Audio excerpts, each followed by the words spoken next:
Europe in the summer of 1944.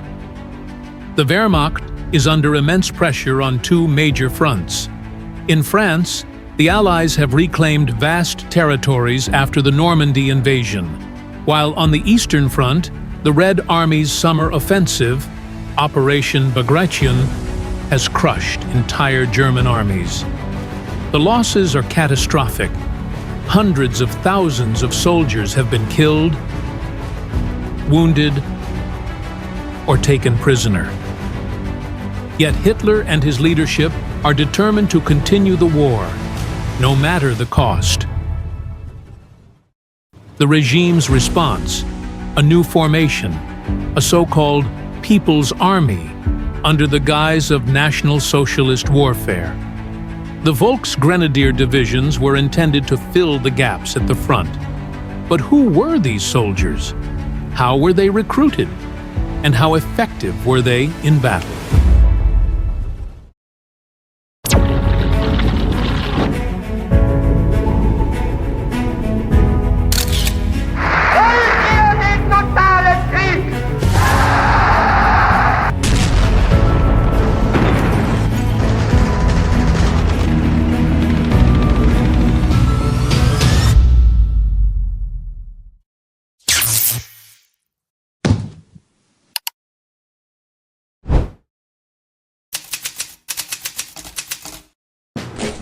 At the start of the war in 1939, the Wehrmacht had approximately 4.5 million soldiers.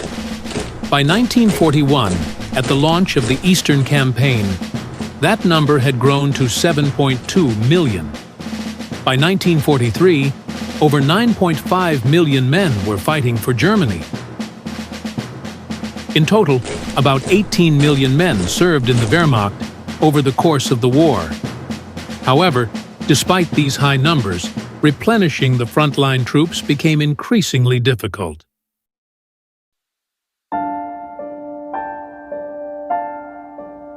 The German economy suffered from a massive labor shortage. As early as 1939, 3 million men were missing from production, leading to growing tensions between the Wehrmacht and the industrial sector. To compensate, millions of foreign forced laborers and prisoners of war were used in the arms industry by 1944. At the same time, the regime sought to push even more men into military service. Even soldiers from the Navy and Air Force were transferred to the Army. Yet, even with these measures, the manpower deficit remained critical. Hitler ordered the mobilization of an additional 1 million soldiers.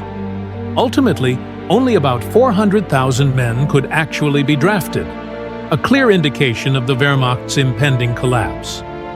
The shortage of experienced officers and non-commissioned officers was particularly dire, which became evident in the hastily assembled new units. Additionally, competition for manpower between the Wehrmacht, industry, and the SS further complicated recruitment efforts. The Waffen-SS, eager to expand its own ranks, often absorbed the most ideologically committed recruits, while the army was left with increasingly reluctant conscripts and hastily reassigned personnel from non-combat branches.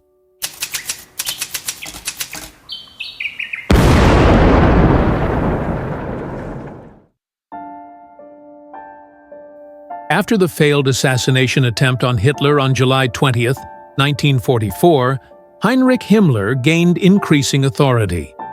In addition to his existing roles as Reich Minister of the Interior, Chief of Police, and leader of the SS, he was now also appointed commander of the replacement army. He quickly began implementing his own plans for restructuring Germany's military forces. With the so-called 29th, 31st, and 32nd waves of recruitment, Himmler aimed to create a new, politically loyal elite force, the Volksgrenadier Divisions. Initially referred to as blocking divisions, this name was soon changed. Instead, the designation Volksgrenadier Division was chosen to suggest an elite status. These new divisions were largely composed of inexperienced recruits, many of whom were just 17 years old, taken straight from school and sent to the front. They were supplemented by scattered remnants of other units, particularly from the Luftwaffe and Navy, whose personnel had little to no infantry training. The rapid assembly of these divisions resulted in enormous issues with training and organization. The Volksgrenadier concept also reflected the growing influence of Nazi ideology within the military.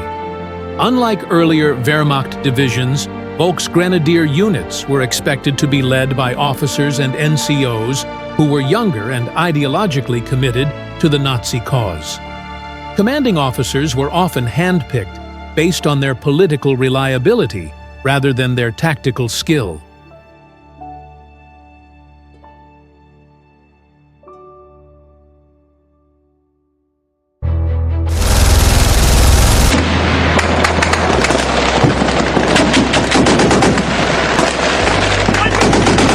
Unlike traditional infantry divisions, the Volksgrenadier divisions were smaller and more compact. Instead of 9 infantry battalions, they had only 6. Their firepower was supposed to be increased by equipping soldiers with more automatic weapons and anti-tank weaponry such as Panzerfausts and Panzerschrecks. In reality, however, conditions were far different. Many of these new units were pieced together from the remains of destroyed divisions.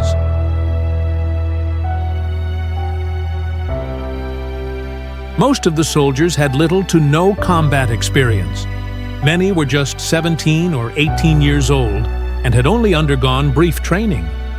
The few veterans who were integrated into these units could not compensate for the lack of experience. Recruiting officers was also a significant challenge. However, training was rushed, morale was often low, and the combat effectiveness of these divisions was questionable at best. Some units were issued modern weapons like the Sturmgewehr 44 to enhance firepower, but there was a severe lack of ammunition, spare parts, and logistical support. The divisions were poorly motorized, relying heavily on bicycles or foot marches, while their supply chains were constantly disrupted by Allied air raids. Additionally, artillery and heavy weapons were often outdated or in short supply, further limiting their battlefield effectiveness. One of the defining features of the Volksgrenadier divisions was their reliance on defensive tactics.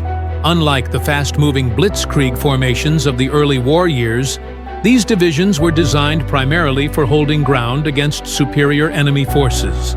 This defensive posture reflected the Wehrmacht's deteriorating strategic position and the growing emphasis on fortifying positions rather than launching offensives.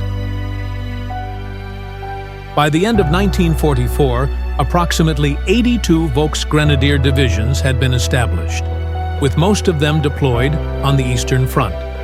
Some were sent to the Western Front, particularly during the Ardennes Offensive and Operation Nordwind. One example is the 257th Volksgrenadier Division, which was reconstituted from the remnants of the 257th Infantry Division. After a rushed training period, it was originally meant to be deployed as a reserve near Warsaw. However, instead of being held in reserve, it was immediately thrown into combat on the Western Front. There, it fought in the Vosges against U.S. troops and suffered massive casualties within days. Despite minor initial successes, the division was nearly combat ineffective after just a few days. This pattern was repeated across many Volksgrenadier divisions. Undertrained soldiers, inadequate equipment, and a catastrophic strategic situation led to most of these units being rapidly decimated. Many of them only existed on paper, were hastily renamed at the last minute, or were merged with other equally weakened formations. The Volksgrenadier divisions were neither a people's army nor elite units. They were a desperate measure in a losing war. Despite the immense efforts of the Nazi leadership, the shortage of trained soldiers could not be overcome. In the end, the Volksgrenadier Divisions became a symbol of the shrinking operational capacity of the Third Reich. While Hitler and Himmler dreamed of a Holy People's War, wir können glücklich sein zu wissen, dass diese Zukunft restlos uns gehört.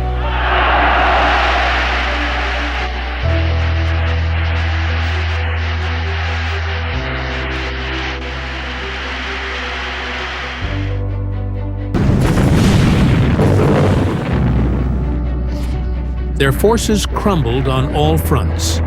The history of the Volksgrenadier Divisions vividly illustrates how the Nazi regime continuously pushed for total war and ultimately failed against the harsh realities of military and economic constraints. Their story is one of desperation, disorganization, and decline, showing that by 1944, Germany's ability to wage war had been fundamentally undermined. While propaganda painted these units as elite formations, the reality on the battlefield was starkly different. In the final months of the war, the Volksgrenadiers were little more than a last-ditch attempt to delay the inevitable collapse of the Third Reich.